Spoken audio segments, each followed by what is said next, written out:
नमस्कार। पुलिसकर्मियों को खुलेआम धमकाने वाला, ये कहने वाला कि जेल से बाहर आते ही गोलियों से भून दूंगा, हैरान कर देगी इस शातिर अपराधी की कहानी।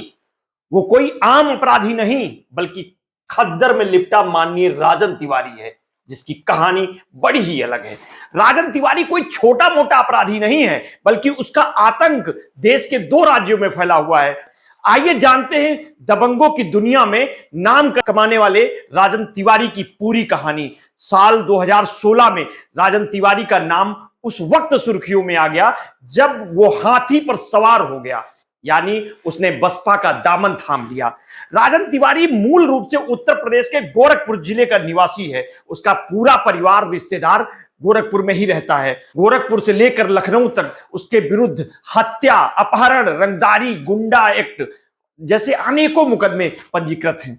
90 के दशक की बात है। उत्तर प्रदेश पुलिस के लिए माफिया गैंगस्टर सबसे बड़ी चुनौती बना हुआ था और वो नाम था माफिया डॉन श्री प्रकाश शुक्ला का।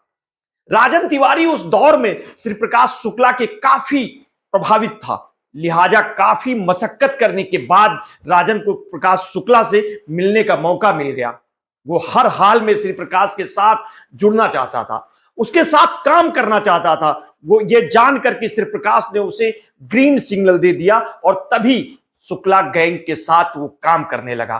श्री प्रकाश शुक्ला के नाम का आतंक यूपी में इस कदर छाया हुआ था कि लोग उसका नाम अपनी जुबान पर भी नहीं लेना चाहते थे। शुक्ला का हाथ सिर पर आते ही राजन तिवारी जुर्म की दुनिया में उड़ने लगा। इस दौरान उसने कई घटनाओं को अंजाम दिया। अब राजन तिवारी यूपी पुलिस के लिए वांटेड अपराधी बन चुका था। यही वजह थी कि अब पुलिस हाथ धोकर राजन तिवारी और श्री प्रकाश के पीछे पड़ गई थी। इसी दौरान राजन तिवारी मौका पाकर बिहार भाग निकला। साल 1996 की बात है कि यूपी के महाराजगंज जिला की लक्ष्मीपुर विधानसभा सीट से विधायक थे वीरेंद्र प्रताप शाह। उस वक्त उन पर एक जानलेवा हमला हुआ था जिसमें राजन तिवारी का नाम प्रकाश में आया। दरअसल वीरेंद्र प्रताप शाही मूल रूप से गोरखपुर के कैंट के ही निवासी थे। वो 24 अक्टूबर 1996 को गोलघर के पास उनके साथ उनका सरकारी गनर जयराम राय भी था। जैसे ही वो कैंट में एक लॉज के पास पहुंचे तो उनकी कार पर बदमाशों ने अंधाधुंध फायरिंग कर दी। शाही के जांग में गोली लगी मगर उनकी जान बच गई थी, लेकिन इस हमले के दौरान उनके गनर जयराम की मौत हो गई। इस हमले के पीछे नाम आया माफिया डॉन श्री प्रकाश शुक्ला और उसके गुर्गे राजन तिवारी का। पुलिस ने इस मामले में श्री प्रकाश शुक्ला और राजन समेत 4 लोगों पर नामजद एफआईआर दर्ज की। हालांकि इस मामले में सबूतों के अभाव में राजन तिवारी को 2014 में अदालत ने बरी कर दिया था। इस हमले के बाद उत्तर प्रदेश पुलिस राजन तिवारी को बड़ी ही शिद्दत से तलाश कर रही थी। नतीजा यह हुआ कि राजन तिवारी यूपी छोड़कर बिहार भाग गया था।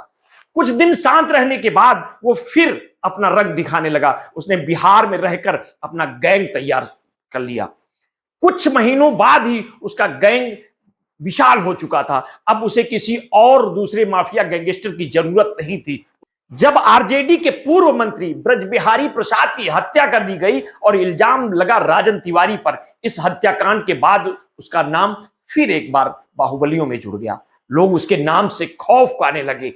फरार चल रहा ये अपराधी कुछ दिनों की मशक्कत के बाद पुलिस ने इस हत्याकांड के आरोपों में राजन तिवारी को गिरफ्तार। सेशन कोर्ट ने उसे बामुशक्कत कैद की सजा सुनाई थी। आरजेडी के पूर्व मंत्री ब्रजबिहारी प्रसाद की हत्या के मामले में अदालत के फैसला आने के बाद बाहुबली राजन तिवारी बेहद परेशान था। उसने सेशन कोर्ट में मिली सजा के खिलाफ पटना उच्च न्यायालय में अर्जी दाखिल की। हाईकोर्ट के मामले में सुनवाई होने लगी, लेकिन इसमें एक लंबा अरसा बीत गया। आखिरकार 15 साल बाद यानी जुलाई 2014 में हाईकोर्ट ने शातिर अपराधी राजन तिवारी को ब्रजबिहारी मर्डर केस के आरोप में बरी कर दिया। इसी के बाद राजन तिवारी को जेल से रिहा कर दिया गया। माफिया राजन तिवारी का नाम बहुचर्चित माकपा विधायक अजीत सरकार के हत्याकांड के में फिर एक बार सामने आया था। पुलिस ने उसे आरोपी बनाया था। राजन तिवारी के अलावा इस मामले में पप्पू यादव भी सजा काट चुके हैं।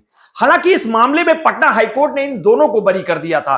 ब्रजबिहारी हत्याकांड में जेल से बाहर आने के बाद राजन तिवारी ने बिहार में सियासी जमीन तलाशना शुरू कर दिया। वो राजनीति में सक्रिय हो गया। यही वजह थी कि जेल जाने से पहले और रिहा होने के बाद भी वो राजनीति में सक्रिय था। इतना सक्रिय कि वो बिहार से 2 बार विधानसभा के लिए चुना गया। लेकिन वो बिहार नहीं बल्कि यूपी की सियासत में दांव खेलना चाहता था, वो यूपी की राजनीति में एंट्री करना चाहता था, उसका रास्ता तलाश रहा था। इसी कोशिश के चलते साल 2016 में राजन तिवारी को मायावती के नेतृत्व वाली बहुजन समाज पार्टी में जगह मिली। उस दौरान माना जा रहा है कि 2017 के विधानसभा चुनाव में राजन तिवारी पूर्वांचल में अहम भूमिका निभाएगा। उसके कुशीनगर या देवरिया की किसी एक विधानसभा सीट से चुनाव लड़ने के कयास लगाए जाने लगे, मगर ऐसा नहीं हो पाया। उनका टिकट काट दिया। बसपा से निराशा हाथ लगने के बाद राजन तिवारी परेशान था।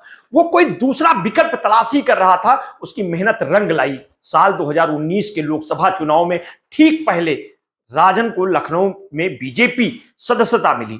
जैसे ही बीजेपी से सदस्यता मिली, पूरे प्रदेश में चर्चा का विषय बन गया।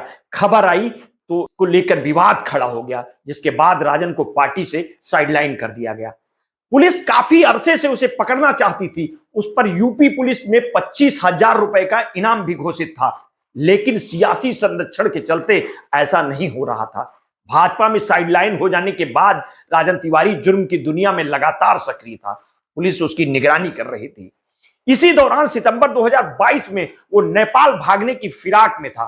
इसी प्लान के चलते जैसे ही वो भारत नेपाल बॉर्डर पर पहुंचा, यूपी पुलिस ने उसे गिरफ्तार कर लिया। इसके बाद उसे गोरखपुर जेल लाया गया, लेकिन हाल ही में पता चला कि उसे अदालत ने जमानत पर रिहा कर दिया था।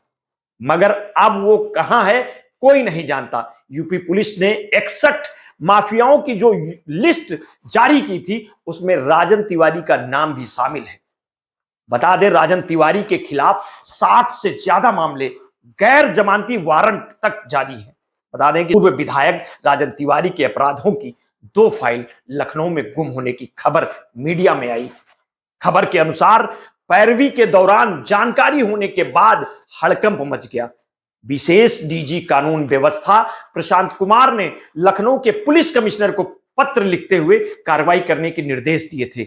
खबर के अनुसार लखनऊ के हजरतगंज, कैसरबाग और गाजीपुर थाने में वर्ष 1997 और 1998 में राजन के विरुद्ध अपहरण, हत्या व साजिश करने जैसे कई मुकदमे दर्ज हुए थे। अपराध की दुनिया में बड़ा नाम बनाने वाला राजन तिवारी पूर्वांचल और बिहार में दहशत का पर्याय बन रहा है।